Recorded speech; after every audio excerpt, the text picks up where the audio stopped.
Hi everyone, Fox is here and I'm bringing back my weekly wrap-ups.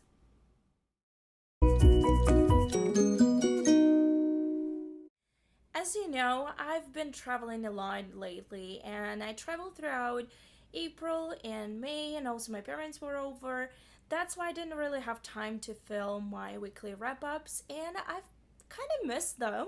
I think it's a very good way to keep you updated on what I'm reading, and I'm really enjoying doing those weekly wrap ups because it gives me an opportunity to um, talk about the books that I've just read instead of waiting until the end of the month. This is going to be a wrap up not just for last week, which is between June 6th and 12th. It's also will take into account a couple of days on the previous week, the week before that. So essentially, this is a wrap up for June 1st to June 12th. Well, let's get started. I read a couple of books. I didn't read too much. I read five ebooks. All of them were gay romance novels, and unfortunately, they were not really good. I gave them about 2 stars. But I also read a couple of other books that I'm really excited about. I read one graphic novel. This is Lumberjanes, volume number 2, Friendship to the Max. To be honest, I was slightly disappointed because when I read volume number 1, I thought it was very quirky, very funny. I guess my expectations were really high for this volume, and I enjoyed it, but at the same time, the sort of things that were happening in this volume were so at times obnoxious and didn't make much sense that I still enjoy the art. The colors, as you can tell, they're really bright and vivid. Reminds me of cartoons on YTV, but some parts, especially about dinosaurs, didn't really make much sense. And since it wasn't making much sense, it wasn't really funny. That's why I gave this volume only 3 stars. Another graphic novel that I read is Username Abby by Joe Sugg. To be honest, knew next to nothing about this book. I saw it in a bookstore and I wanted to read it, and I just patiently waited for my library to acquire it, a copy of it, and I picked it up, and I didn't even know that it was by a famous YouTuber. I've never heard of Joe Sugg. I hope I'm not butchering his name right now. Anyway, I didn't know much about this graphic novel either.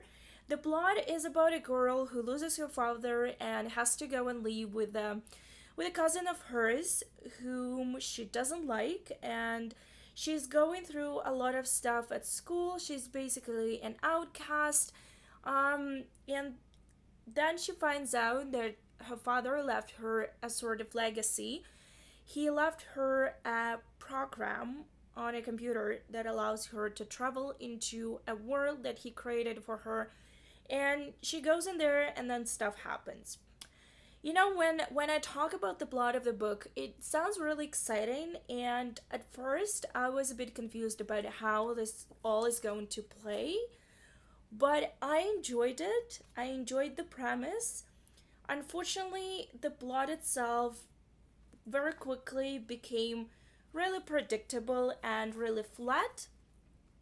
I did enjoy the art. I think the art is really good. It has this sort of classic comic feel to it. The colors are really bright. I had no troubles, following the story or anything. There is a lot of action, but at the same time, the plot itself is very predictable. There are too many cliches. Main character is also a very huge cliche, sort of an outcast at school, and she's like unpopular. And I like the message because essentially, what is this about is that you have to accept yourself and you have to love yourself. But the way it was executed, I'm not a big fan. I think I gave this book, the art style, 4 stars, and the plot itself 2 stars, with overall 3 stars on Goodreads. I enjoyed it, but I was not impressed by it. It was a very quick read. I read it in one sitting. It's yeah, it's a very quick read, but to be honest, the plot itself, yeah, was too simplistic. And now onto the book that I really, really enjoyed. And this is An Amber in the Ashes by Sabaa Tahir. To be completely honest, I picked it up a year ago together with Red Queen by Victoria Aveyard because it was on sale. I picked it up because of BookTube and everyone was talking about this book a year ago. And I never read it because, for whatever reason, whenever I listen to someone talk about this book, I just assumed that I would not like it. I don't know, maybe it was just the type of reviews that I watched, or maybe it was just choice of words. But whoever was talking about the book, I just felt that I would find it very boring. And I'm so happy that I was very mistaken. I went to BookCon, as you know, in Chicago in May, and everyone was really, really hyped about the sequel for this book. I remember that people were saying that when they read the book, they were very surprised by the fact that there is going to be a sequel because it was supposed to be a standalone novel.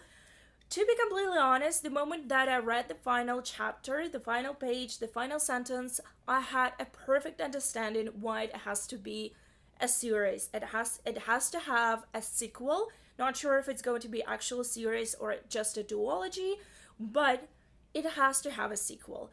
The world itself, I'm pretty sure everyone knows what this book is about, but the world is amazing. I really enjoyed the world and I really enjoyed the characters.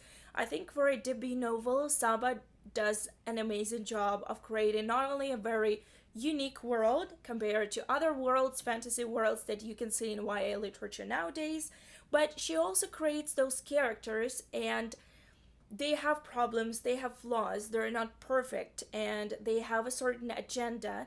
And what I enjoy in this, in the, what I really enjoyed in this book, that by the end of the book, you can tell that there was a character development, that the characters went through a lot and they evolved, and still you can tell that there is still more to come, and I do want to read sequel right now because even though some things were resolved at the end of this book, there were a lot of things that were not, and the main point, the main character who had a goal, a very clear goal at the beginning of the book, that goal was not resolved. She went through a lot of character development. She became very strong, and she became the person who can achieve that goal, but she has not reached that goal. And the fact that she has not gives a huge potential for book number two. I think that the ending set up my expectations really high. I hope I will not be disappointed. And I think that book number two might be even better than this one just because there were a lot of things left in this book at the stage where they can just, develop even more. And I'm not only talking about characters, but there is also a possibility of war, there is also a possibility of more betrayals and other things happening. And because of that, I have a very high expectation of book number two. I think the book number two will be very epic. I really enjoyed this book, and while I was reading it, I kept thinking about two things. Number one, that it really reminded me of Red Queen in some ways because there are two female protagonists who are both pretending to be someone they're not, a spy or a noble person, and there are two boys that they feel very strongly about, feel very strong connection to, but those two boys have a lot of darkness to them as well.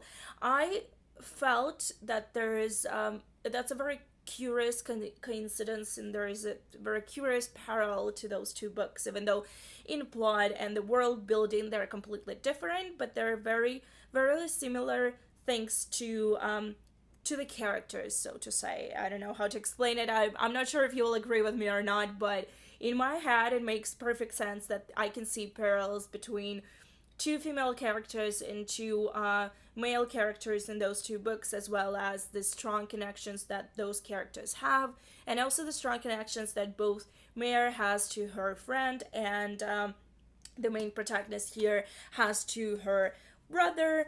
It's it's really amazing. I'm enjoying those sort of connections, and I'm enjoying those sort of relationships where characters are so driven by their love and their need to protect their loved ones. I really enjoy those sort of books.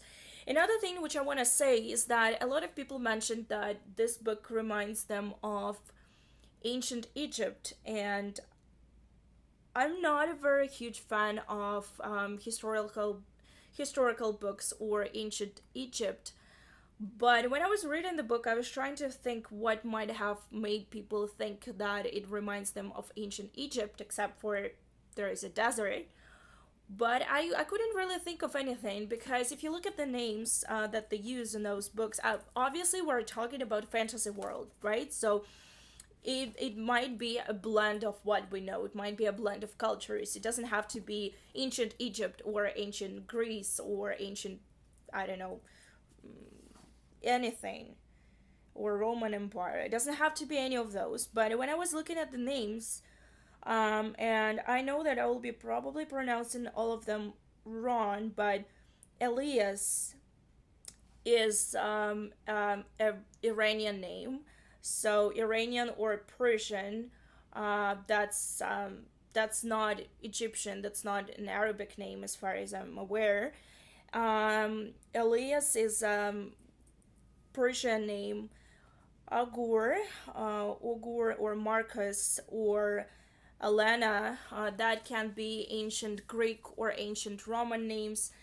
So I personally think that even though Saba undoubtedly took one of the ancient civilizations as the basis for her fantasy world, it's probably more of a blend.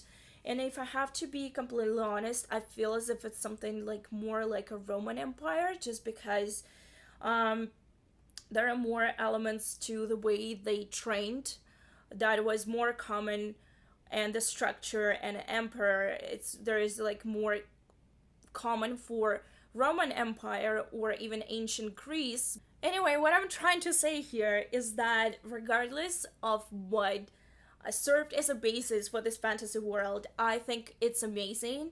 And I also feel as if there are very few books which are like this. The setting of this world and the way everything was described strongly reminded me of a very old fantasy series called Avarian by Judith Tarr. I mentioned those fantasy books. They're adult fantasy books back from the 80s or 90s. I mentioned them in my underappreciated fantasy video, and it did really remind me of that world, which made me really nostalgic, and now I want to reread those series too. But I really enjoyed this book. This book took me by surprise. I will be completely honest. I did not give it 5 stars. I gave it 4.5 stars, but it was a very, very solid read for me. The first half of the book was kind of slow, and I felt that since there was a lot of focus on the development of everything, of the setting and the premise of the conflict and everything that was going to happen, and I felt that at some point it was a bit, I don't want to say boring, but it was a bit too slow paced for me. But when I hit about 60% into the book, things started to develop really quickly, and I got the necessary amount of angst and all that bad stuff that I really enjoy in the books. And the ending was an open ending, and it was very good, and I cannot wait for book number 2. It's one of those cases when I'm so glad to be wrong, honestly. There is also one audiobook that I listened to last week, and that's The Little Prince by Antoine Saint-Exupéry. As you know, it's a well-known classic children's book, and I really enjoyed it. I'm pretty sure I read it more than once when I was a kid, but I felt sort of nostalgic, and I wanted to listen to it as an audiobook, so I did. It was fun. I gave the audiobook 4 stars, and the only reason for me not giving it 5 stars was because first, I really missed the illustrations. As you know, Antoine Saint-Exupéry illustrated the book himself, and those illustrations really add to the story. And second, I thought that narrator didn't do well with the little prince's voice. He sounded really obnoxious and spoiled, and this is not what Little Prince was. And because of that, I couldn't give it 5 stars and I gave it only 4. But nevertheless, it was a lovely book and I really enjoyed it. This is all the books that I read in physical copies. And now I want to talk about the books that I'm currently reading. I'm still listening to the audiobook The Night Manager by John Le Carre. I put it on hold some time ago because I didn't have time to listen to it at all, but now I'm doing some coloring and I'm listening to it, and I'm 2/3 into the book. It's kind of slowed down right now and I'm still enjoying it, but it's taken me, yeah, it's been a while. I know I have to finish it, but hopefully I will do it this month. I'm currently reading volume number 2 of manga Tokyo Babylon by Clemp, and I'm almost done with it. I'm like 2/3 into the book, and since it's manga and I read it really quickly, I'll probably finish it in one sitting. I could have read the whole thing in one sitting, but since it's volume number 2, and as you know, I'm taking a break from reading Manga X, I read full 4 volumes and I decided to switch to Tokyo Babylon just to get a bit of more backstory on Subaru and Seishiro. And this volume number 2 will be the last volume, so there are only 2 volumes of this manga, and I'm trying to savor it because I'm really enjoying it. And if you compare art of volume number 1 to volume number 2, volume number 2 is way better. It's more on par with what what you can see in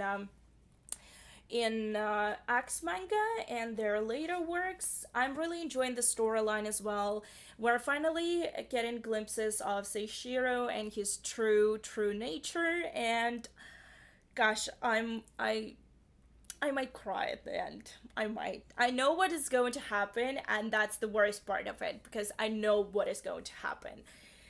So yeah, what I didn't know and what I really enjoyed was so far was how Seishiro lost his eye, and that was quite something. Okay, never mind. I'm still reading it. I'm not going to review it right now. So yeah, this is one of the things I'm reading currently. I am participating in Sam's Hobbalon Read-Along, and I'm currently reading Assassin's Apprentice by Robin Hobb. I'm quite late, and I know that Sam announced the read-along, the beginning of it on May 23rd, but my copy of the book arrived pretty late. I got it only at the end of May, and then I was really busy with some other stuff, so I started reading this book basically yesterday, and I am on page 62. I'm really enjoying it, and it's been on my TBR. It's been on my list of the books that I really want to read for about, let's say, 10 or 15 years. I'm not even joking. This is how old I am. I've been meaning to read this book for a while, and I really wanted to join Hobbalon Read-Along. Unfortunately, I'm quite behind. Hopefully, I will be able to catch up with the guys. I believe they're currently reading book number 2, and I'm still on book number 1. But that's okay. I think I can do it, and I'm really excited because Sam is in love with those books. And turns out that we have pretty much similar tastes when it comes to adult fantasy. And I have not been disappointed so far. It's a very slow-paced book, but I'm enjoying it, and the only, oh my god, I will probably be complaining about it like forever, but look at this font. I'm sorry, but I'm dying. It's gray and it's tiny, and I wish I could compare it with something else, but I'm just dying. But the covers are so gorgeous. I probably will be buying the rest of the series in the same UK edition, but oh my god, I'll probably get blind by the end of the series. But yeah, enjoying this one. Here's another book that I've been meaning to read for a while now, and that's Defined by Karina Summer-Smith. This is book number 2 in her Towers trilogy. I read book number 1 a couple of months ago, and I got book number 2 from the library, but I got distracted by some other things and by a lot of traveling as well. That's why I'm still like on page 26 or something, and this book is unfortunately due next week back to the library.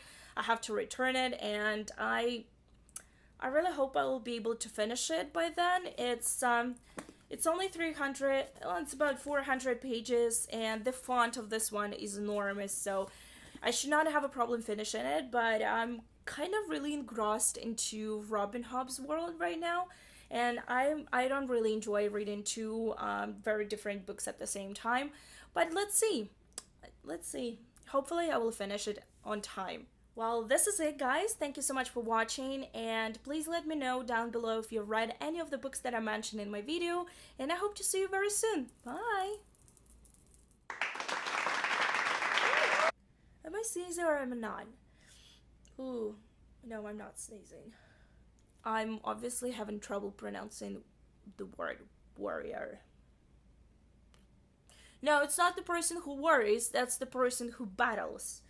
I'm sorry about my voice. I know that I sound very croaky and hoarse in pretty much 90% of my videos, but not only I have a job that involves me pretty much talking all day, but I also have allergies, and that sucks because that affects my voice.